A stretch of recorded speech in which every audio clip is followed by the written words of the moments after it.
explain what the Together Declaration is.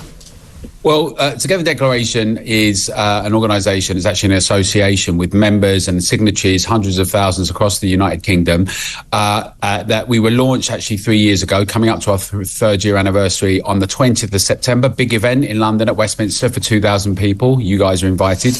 We seek to put the public at the heart of things for democratic debate, rights and liberties. And so we've campaigned and lobbied on a number of issues so that we can get to have our voices heard. And give me a couple of issues you've been campaigning on. Low traffic neighbourhoods and net zero, and the question of low emission zones, free speech and the Online Safety Act, cash and the Bank of England, and a range of areas. I see. Yeah. And you're getting 2,000 people. I mean, that's not a huge amount. You need to try and get a few more people. We always do. We do have groups around the country. We do regular events each month in different cities, but we'd love to have more members. They can find us at togetherdeclaration.org or at TogetherDec. And we'd love to have more members and signatories, particularly right now when we're seeing so many measures that are being imposed around what people can say, more around protest and a range of issues. What can't I say?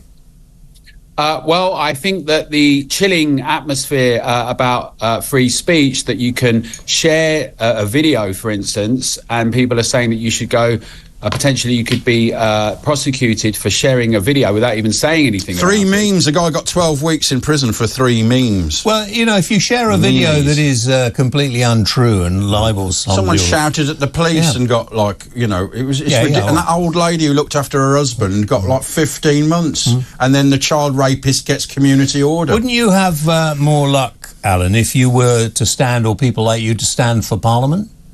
So we have supported some people, independents that have stood, and many more stood in this election.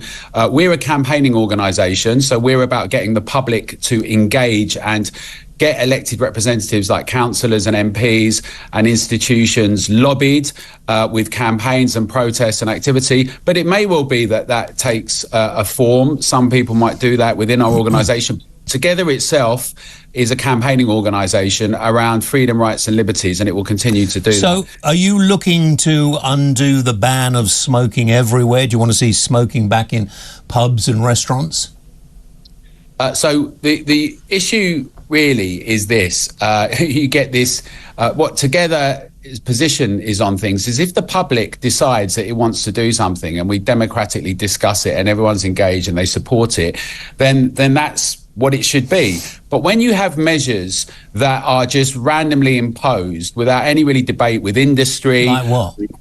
Well, like, say, suggesting we ban smoking outside, which has no epidemiological evidence whatsoever to do with... Well, it does if I don't like smoking and it annoys me. And so if I'm sitting outside a pub and some pillock comes and sits down near me and starts blowing smoke in my face, there's likely to be trouble. Well, move away then. You know, I tell you, I don't believe in banning. So this is what I think you should be campaigning for. I don't like smoking. I have a lung problem and everything else. Don't go near them. Shut up, or you will be off the show. I'm thinking of sacking you anyway. It's a very simple thing, isn't it? The fact is, we could have smoking dens. And you can have these places where people who work there choose to work there because they're smokers, and all you druggies who have to go outside and go... I don't. I like them. They're better people. You can go to a special smoking den. But it's the tyranny of the minority against the majority in all these cases that's happening. It's the majority are far happier going into a pub, going into a restaurant, going home, and not ending up smelling like some smokers. You wouldn't outside, though, would you? Outside is ridiculous. You would. So I think the thing is that you could make your argument about people wearing miniskirts or burqas or mohicans. You could say, I don't like it. It's offensive. I don't. Now, your point about blowing... I don't actually think you could. Your point wearing, hang on, wearing a miniskirt isn't going to affect me.